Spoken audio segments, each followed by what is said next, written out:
जी हाँ दोस्तों, तो कैसे हैं आप सब। उम्मीद है अच्छे ही होंगे। मैं Shahbaz Khan new journey start करने लगा हूँ, तो आप व्यूअर्स की सपोर्ट की ज़रूरत है। तो आज हम बनाने वाले हैं कड़ी पकोड़े, जिसे बनाना बहुत ही आसान और बहुत मज़े का बनता है।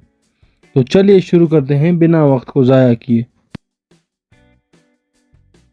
सबसे पहले 3 से 4 बड़े चम्मच बेसन लेंगे और 1.5 कप दही ऐड करके मिक्स करेंगे।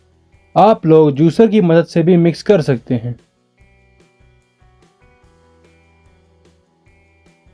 ऑयल लेंगे और 2 बड़े प्याज कटे हुए ऐड कर देंगे। ज़्यादा ब्राउन नहीं करने प्याज को।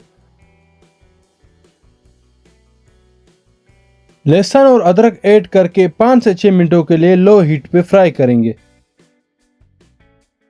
1 चम्मच लाल मिर्च, 1 चम्मच हल्दी, 1 चम्मच कुटी हुई लाल मिर्च, खुश्क धनिया 1 चम्मच और 1 चम्मच नमक ऐड करेंगे। इन सब मसालों को फ्राई करेंगे अच्छी तरह से। मसालों के पकने के बाद बेसन का पेस्ट शामिल कर देंगे और भुनेंगे।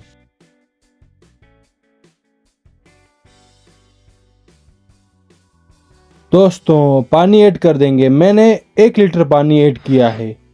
पानी ऐड करने के बाद 1 घंटे के लिए मीडियम फ्लेम पे पकाना है।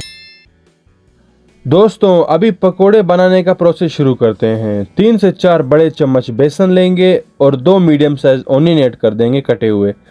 धनिया और 4 से 5 कटे हुए हरी मिर्च, सब्ज प्याज और सलाद के पत्ते शामिल करेंगे। मसालों में खुश्क धनिया 1 चम्मच, नमक 1 चम्मच, हल्दी आधी चम्मच कुटी हुई लाल मिर्च और आखिर में ज़ीरा 1 चम्मच डाल के मिक्स करेंगे। थोड़ा पानी डालेंगे, ज़्यादा नहीं डालना, गाढ़े होने चाहिए पकोड़े। ऑयल लेंगे और गरम तेल में पकोड़े फ्राई करना शुरू कर देंगे। अच्छी तरह से ब्राउन होने के बाद एक बर्तन में पकोड़ों को अलग कर देंगे। 1 घंटा गुजर चुका है और कड़ी अच्छी तरह से पक चुकी है। सब्ज मिर्च ऐड करेंगे और 2 चम्मच इमली ऐड करेंगे साफ करके। 5 मिनटों के लिए और पकाएंगे। तो माशाल्लाह से कड़ी तैयार हो चुकी है और बेसन भी पक चुका है कड़ी का। पकोड़ों को ऐड कर देंगे। भुनने के बाद बर्तन में निकाल लेंगे।